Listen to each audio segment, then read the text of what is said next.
Hi again! Welcome to Lesson 2 for this course, Designing Database Solutions with Microsoft SQL Server 2019. Today, you are going to learn how to create your first database in SQL Server. Understand the different configuration options when creating your database.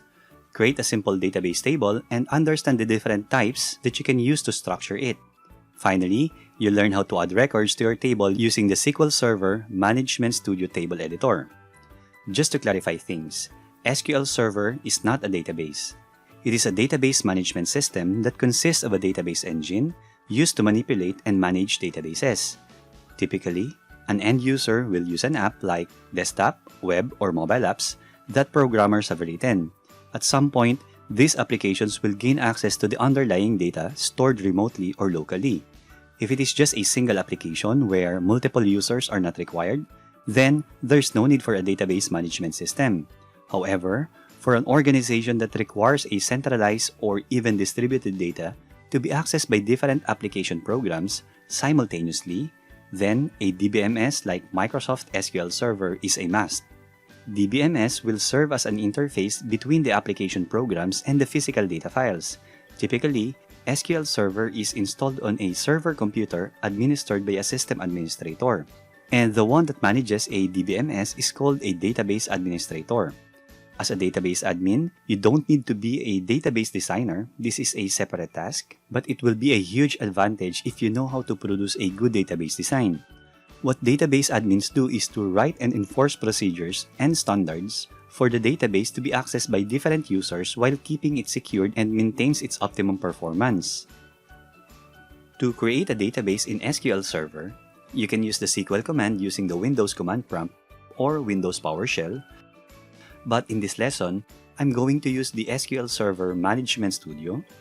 I'll log in using Windows Authentication, and I'll open a new query window, and I'll type Create Database My First DB, and then I'll click Execute. As simple as it is, we have created our first database with default configuration options in SQL Server. Inside the Databases folder, you'll see the My First DB database already created. Let's verify the database files created in my file system. I'll open my File Explorer in Windows and navigate to Program Files, Microsoft SQL Server, and I only have one instance. I have named it SQL Server 2019. You might have given a different name for the instance of your SQL Server. Then, MS SQL, Data, and inside this folder, you'll see all the database files for this current SQL Server instance. You have the master, model, MSDB, and then the myFirstDB and myFirstDB_log. When you create a database using SQL Server, you have at least two files created by default. The first one is the primary data file with an extension of .mdf. It stands for Master or Main Database File. This is where your actual records will be stored. It contains all the information in your database. You see that it has an initial size of 8 megabytes, and this is the one that grows as you add more records to your database. And next to it is a transaction log file. It has an extension name of .ldf. This file is used by your database engine to record all transactions or changes made to your database. This will be very important during disaster recovery. Initially, its file size is also set to 8 megabytes. We'll talk more of this in some later videos. We'll go ahead and close this one. I'll close this query window as well. If you want to create database visually using the Object Explorer window, simply right-click on the database folder and choose New Database. In the database name field, you can type your desired database name. I'll type here My Company as my database name. The owner is currently set to default, which means it will use my current login account. You can change this and set to specific owner as you like if you already have other logins configured by clicking this 3 ellipses button and browse for existing logins. I'm not going to do that for now. I'll use the default. And what I want you to see here is the database files that will be created to our file systems once we click this OK button. In here, you'll see two logical names, the primary file and the transaction log file. This is similar to the one that you saw earlier in our File Explorer. Notice that, by default, both files have an initial size of 8 megabytes. As a database designer, if you know that you'll be storing large amount of data the moment you create this database, then you can change this accordingly. Although SQL Server can easily manage the automatic resizing of your database files once it reaches its current file size, much better if you know or have a good estimate of the initial file size of your database. This initial setting works hand in hand with the auto growth and the maximum file size setting. I'll click this 3 ellipses button, and you can see that the Enable Auto Growth checkbox is checked by default. Currently, it is set to increase the size of your main database file by 64 megabyte once the current file size is reached. If you don't know exactly how much size your file should increase, you also have an option to increase its size based on percentage. Similarly, the initial setting for maximum file size is set to unlimited.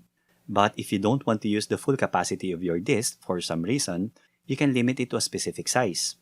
For now, if you don't have enough knowledge on how to compute and project these values, just leave the default settings.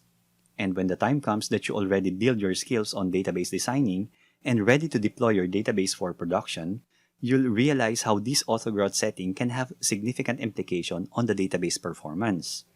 In the file location, initially, the primary database file and the transaction log file will be placed in the same location. But in real-world scenario, I suggest that you place this in 2 separate physical locations or disk. Just in case of a possible disaster, you don't want that these 2 files will be damaged or lost at the same time. As a database administrator, your primary goal is to protect the data at all costs, anticipate all the possible problems that may occur, and prepare for a good disaster recovery plan. I'll click on the OK button to create this database, and the My Company database is successfully created. If you want to know the equivalent SQL code on how this database was successfully created, right-click the database and choose Script Database As, and then Create to New Query Editor window. This opens a new query editor window and places the equivalent SQL commands that make up this My Company database. In Microsoft SQL Server, we call this Transact SQL or t-sql. Microsoft usually pronounces it as SQL instead of SQL. Transact SQL is Microsoft's proprietary implementation with sets of programming extension of the structured query language to define, control, and manipulate your database in SQL Server environment. We will use this heavily in the succeeding videos when we manipulate our data. For now, just have a feel of what it looks like. When you open your database, you'll see a list of subfolders inside, such as database diagrams, tables, views, programmability, security, and so on. Each database has its own copy of these sets of folders.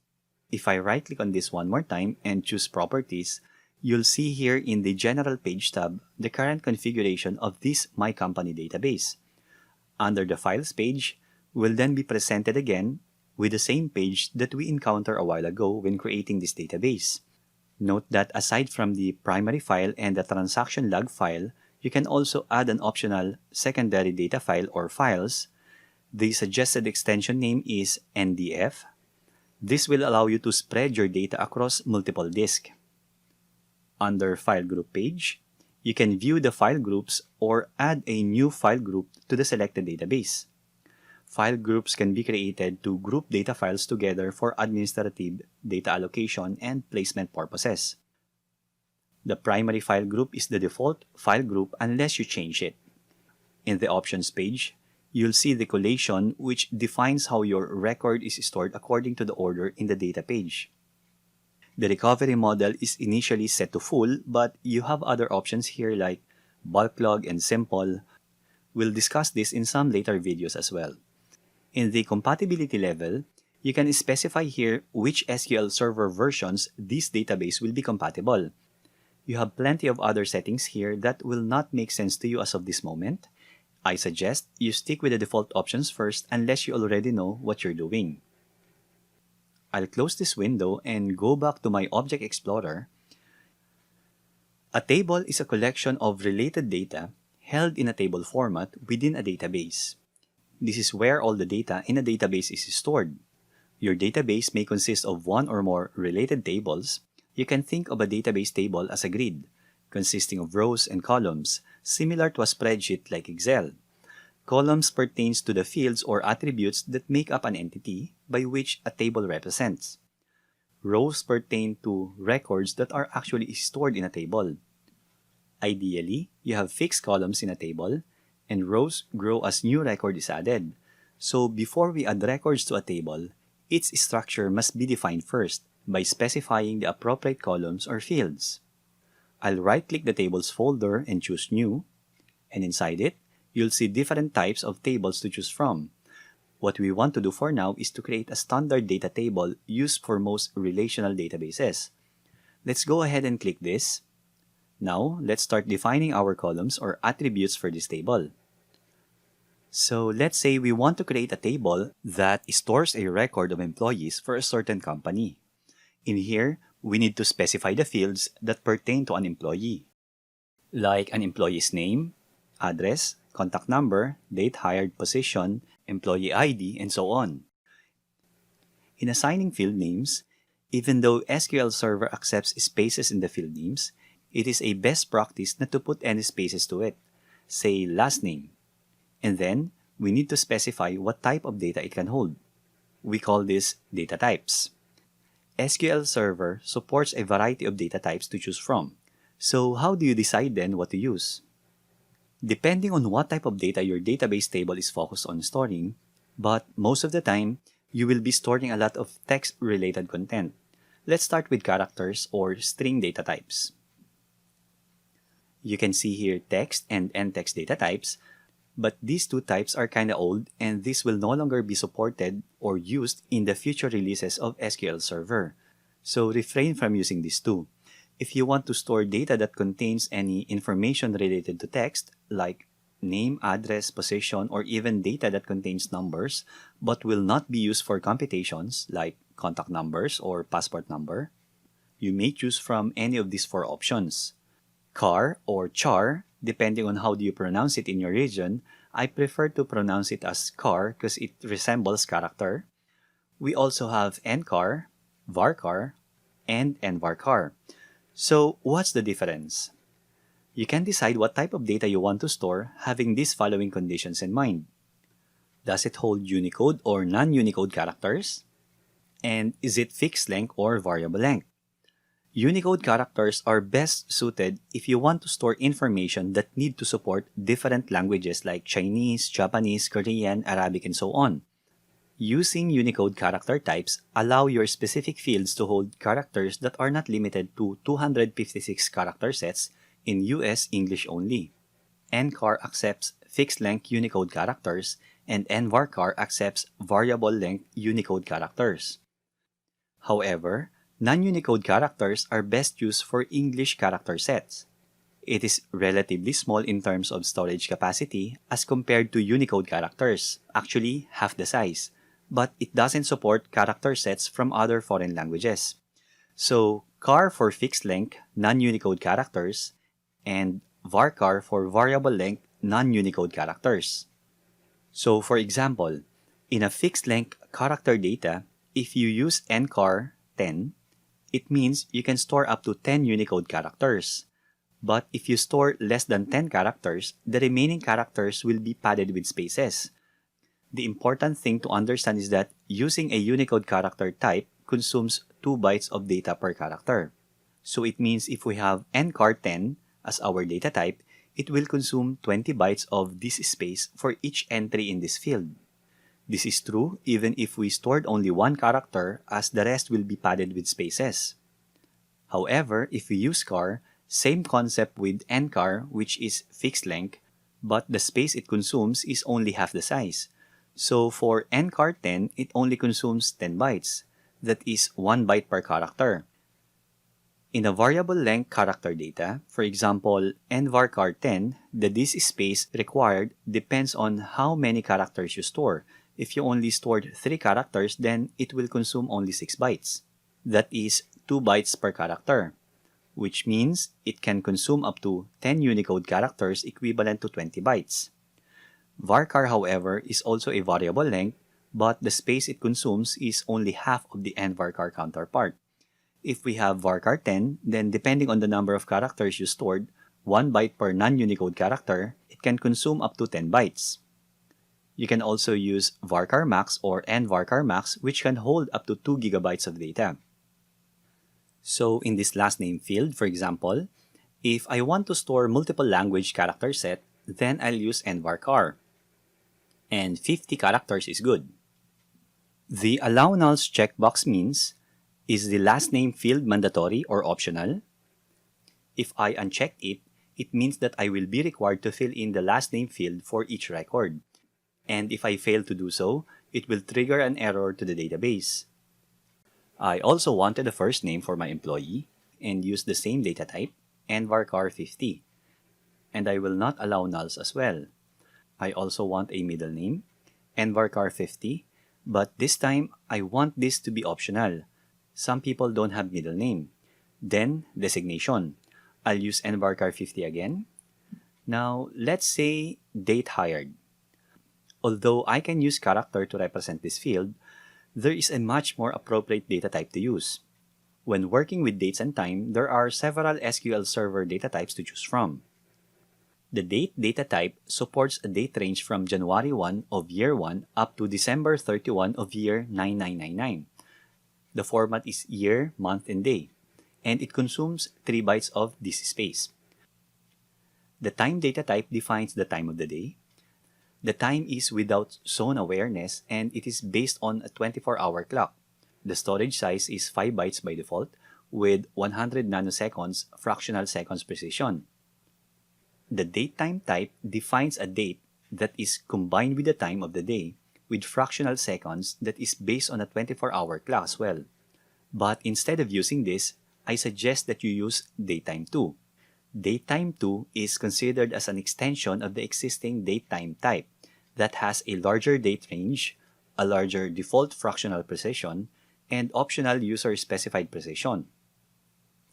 The datetime offset is used when you want to record date and time of the day that has time zone awareness, and it is based on a 24-hour clock as well.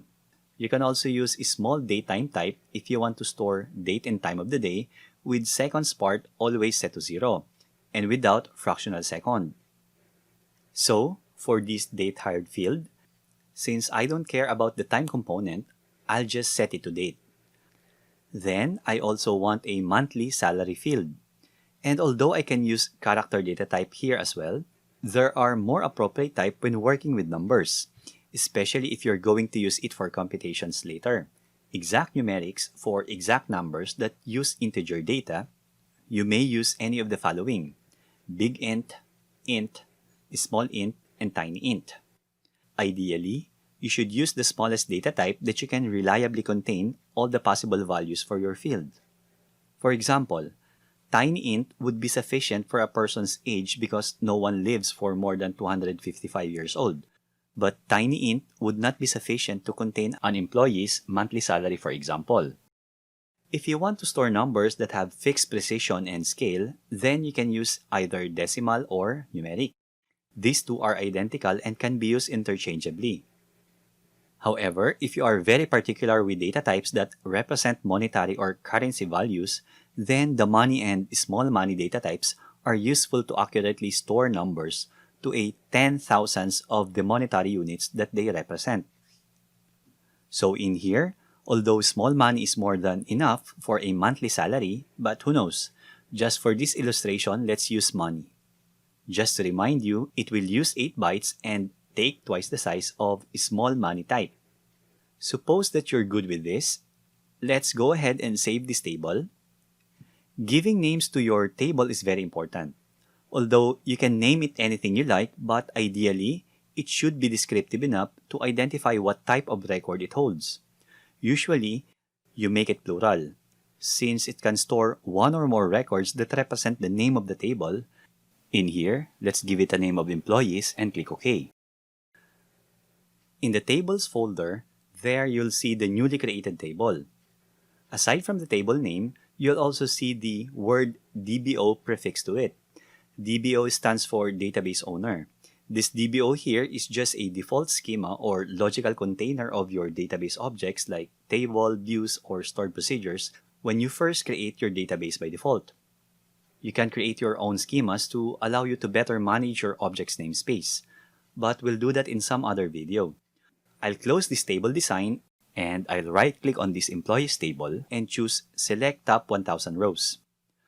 An equivalent SQL query will be displayed and executed for you to retrieve the first 1000 records in this table.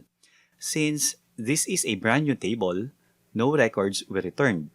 I'll close this window. To enter a new record to this table visually, you can right-click the table again and choose Edit Top 200 Rows.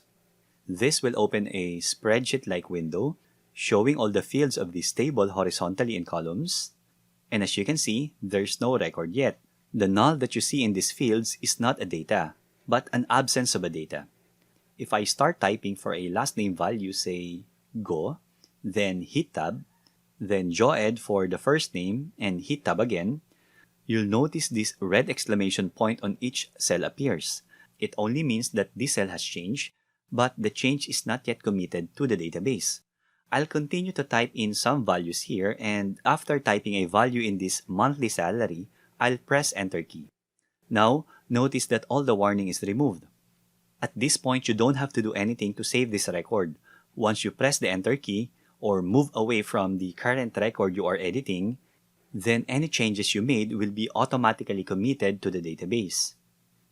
Notice what happens if I press the Enter key without entering any value for the first name field. It throws a warning message informing us that the record is not updated because, unfortunately, we violated one of the rules. The first name field does not allow nulls. We can either click OK and proceed with the data entry for this field, or press the Escape key to cancel any changes made to this record. I'll click OK and type in some value here in the first name field. Then I'll press Enter. Now, notice that this record is already saved even if the rest of the fields are null. It happens because the rest of the fields are set to allow nulls when we design it. I'll close this Edit Row window and then go back to the table design. I'll right-click on the table and click Design. This is the same window that we worked with earlier when we start creating our table. Suppose that we decided to add a new field or column. Say we want to know if an employee is a regular employee or not. Though I can create a field that stores character type again, but when working with only two possible values, like in this case, I have given this field a name of isRegular, we can use another numeric type that can take a value of either 1 or 0, or simply true or false. It only uses 1 bit, and SQL Server engine optimizes storage for this type of column. If there are 8 or fewer bits column in a table, these columns will only be stored as 1 byte. And also, say that I have decided to change the size of this designation field and set it to 25 characters only instead of 50. When I save the changes made to this table, by default, SQL Server Management Studio will restrict me from doing this. It says that the saving changes is not permitted. The changes you have made require the following table to be dropped and recreated. Well, this is actually good. You have to understand that in database designing, you should do it right the first time. You don't want to be changing your database table structure every time you want to, especially if there are already records stored in it and applications that are accessing it. Changing the table structure will either break the applications that are depending on this database, or data stored will be truncated or lost. But for lecture purposes, I'll change the setting. You'll also notice that when I click this Cancel button, the asterisk that appears on the top right of your table editor window signifies that the changes made is not yet saved. So I'll click on Tools, Options, then under the Designer's option, you'll see that this Prevent Saving Changes that require table recreation is checked by default. Go ahead and uncheck this and click OK. Now, when we click Save again, our table employees has been saved successfully without any error. You can confirm it here and check to see if the asterisk is already gone. So I'll close this table design window and edit the top 200 rows again. You'll see that this additional field is regular already appears. I'll close this edit window, and now I'll reopen my table design one more time. I'll show you something that if in case it happens to you, you know what to do. I'll uncheck this Allow Nulls checkbox for these 4 fields and try to save this table one more time. Notice an error that appears saying, cannot insert the value null into column is regular, column does not allow nulls. If we take a look at the content of this table, the is regular field for the first record already violates the rule that we are trying to enforce when we try to save the changes we made to this table. You don't want to design a table and then add records to it, and then change its table structure anytime. In this case, SQL Server will not allow you to save the changes you made to the table unless you enter first the values required for each field, or allow nulls to these fields, or worst, totally remove all the contents of this table that will violate the rule. Only then can you save the changes that you made. So everything that we've done here so far visually has equivalent SQL commands. I've mentioned this last time that you don't really need this SQL Server Management Studio if you know how to write Transact SQL. Now, if you are curious on what is the actual Transact SQL that defines this table, right-click on this table and select Script Table As, Create To, then New Query Window. In here, you see the equivalent Create Table command and the rest of the fields that define your table structure. I'll close some of these windows and edit the top 200 rows again. Now I'll add 2 records. And if I want to retrieve these records without actually modifying it, I'll right-click on this table and click Select Top 1000 Rows. And in here, you see the Transact SQL that retrieves the top 1000 rows and the result set, or a temporary table that contains the top 1000 rows. But of course, we only have 2 rows currently. And that's it. For now, I want you to practice creating a database consisting of any table that you want. Add several fields to it and start adding and editing records so that you can familiarize yourselves with the different data types and windows that you can work with, and resolve possible error message that you might encounter. Because up next, you're going to learn how to properly set up a database table that is healthy and promotes data consistency. Again, thanks for watching. And if you learned something of value here, please click the like and subscribe button for more programming tutorials. This is Joe Edgo, and hope to see you in our next video lecture.